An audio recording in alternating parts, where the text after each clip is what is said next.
Hi, I'm Mark Kelley, and welcome to the show. Well, when the medical studies don't work, when the public education has failed, when government policy is a bust, what's the last resort to change public behavior? Scare the hell out of people. It worked for smoking, it worked for drinking and driving, and doctors in the United States are hoping it will work for obesity.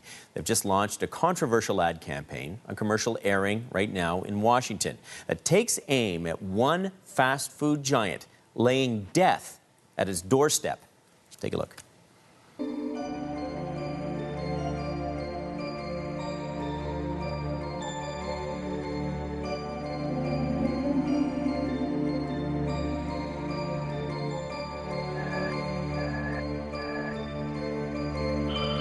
High cholesterol, high blood pressure, heart attacks. Tonight. Well, the Physicians Committee for Responsible Medicine produced the ad, and it isn't the first time fast food companies have come under attack. You know, just 2 years ago, LA banned new fast food restaurants in part of that city. That ban, though, is set to expire soon. But proponents are now pushing for a permanent version. Earlier this year, Santa Clara County in California banned the free toys that come with high-calorie kids' meals, a measure to fight childhood obesity. And the UK has been considering a so-called fat tax for years, an extra charge applied to high-calorie or fatty foods, though so far that campaign has failed. So there's no doubt. The war on obesity has chosen its target, the companies that feed our appetite. And while this latest commercial tries to hit viewers in the gut, a new report from Manitoba aims for the wallet. It says 55% of Manitobans are overweight or obese. 45% are inactive. The report warns that will cost taxpayers $4.5 billion over 15 years. And that will mean less money for roads and infrastructure and possibly higher taxes. Okay, so what's the answer? Is it ads and laws that target the McDonald's and Burger Kings of the world, or a little something called no? As in, no, I will not go to the drive-thru again. A heaping helping of personal responsibility. Well, my next guest calls himself a former fat person. Stephen Siebold is the author of Die Fat or Get Tough. He joins me tonight from Atlanta, Georgia. Stephen, thanks for coming in tonight. Thanks, Mark. Thanks for having me. And now I know, and you've said that you went through this period of your life where you said you would think fat in a way that you saw the world around you. I mean, how were you living when you were a fat person, as you call yourself? Well, in a nutshell, I was eating for pleasure instead of eating for health. So tell me what that was like. I mean, were you popping into the fast food chains? Was that becoming your dietary source? Mark, I was popping in everywhere, let me tell you. I travel all over the world giving speeches for companies on mental toughness training for sales teams. And so I'm in airports, hotels, all over the world, fast food restaurants, just not paying attention, and I got fat. But, okay, but you may not be a doctor, but clearly you know when you're walking into these places that the food you're eating are, high in sodium, high in fat, not good for you, and yet you kept going back there. Why were you doing that if you have the common sense to know better? I wasn't thinking. I wasn't really, it was my fault completely. It wasn't McDonald's fault. It wasn't Burger King's fault or any other company's fault for serving the food. They're trying to make a profit. I'm doing what I do, and that's making choices. I made the wrong choices and decided to change it, got mentally tough, and fixed it. And that's the message that you spread to people when you talk to them, is it's really don't blame, don't paint yourself out to be a victim.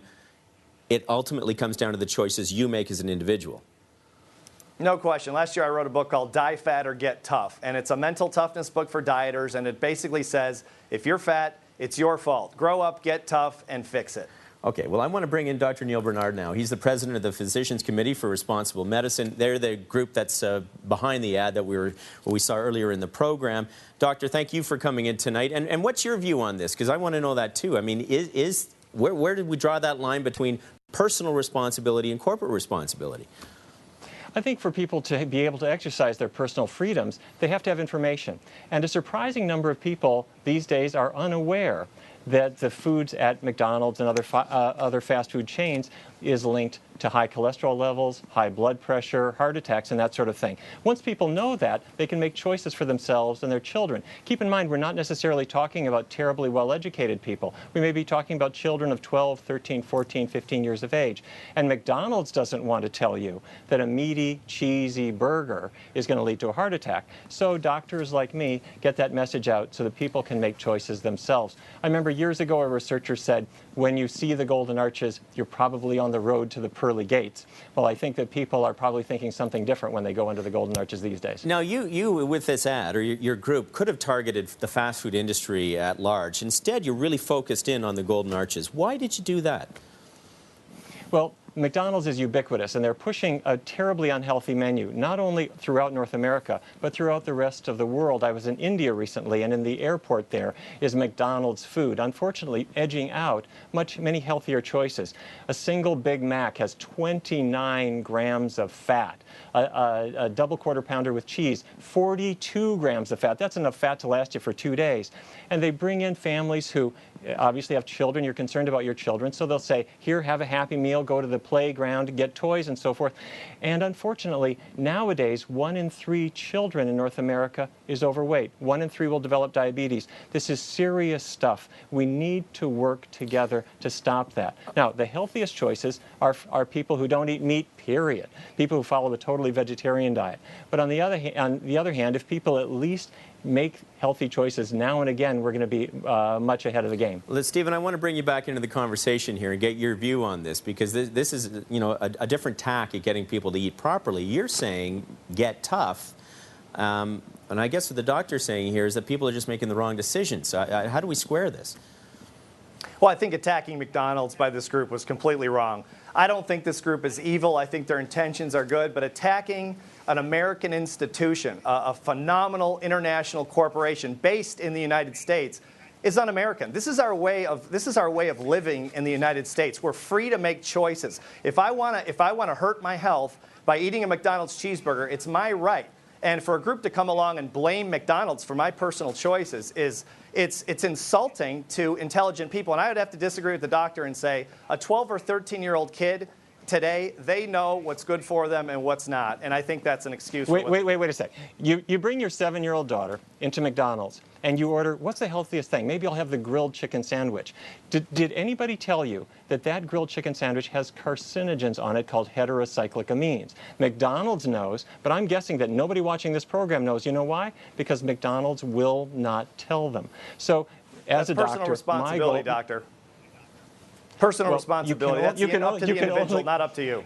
You can only exercise personal choices if you have the information to do it. If you're buying a car, you'd have to know that that car is safe. And if there are things that the manufacturer knows and they hide it from you, that's a problem. McDonald's knows full well that the cheese that they're putting on top of their burgers is loaded with saturated fat.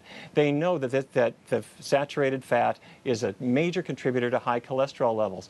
And our job as physicians is to make sure that people understand that.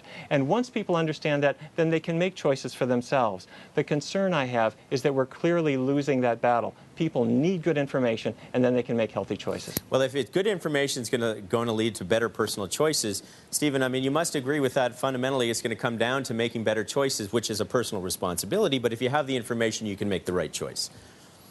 Go on the website, McDonald's website, go on the internet. You can find out all this information online. This information is out there. People are not stupid, you guys.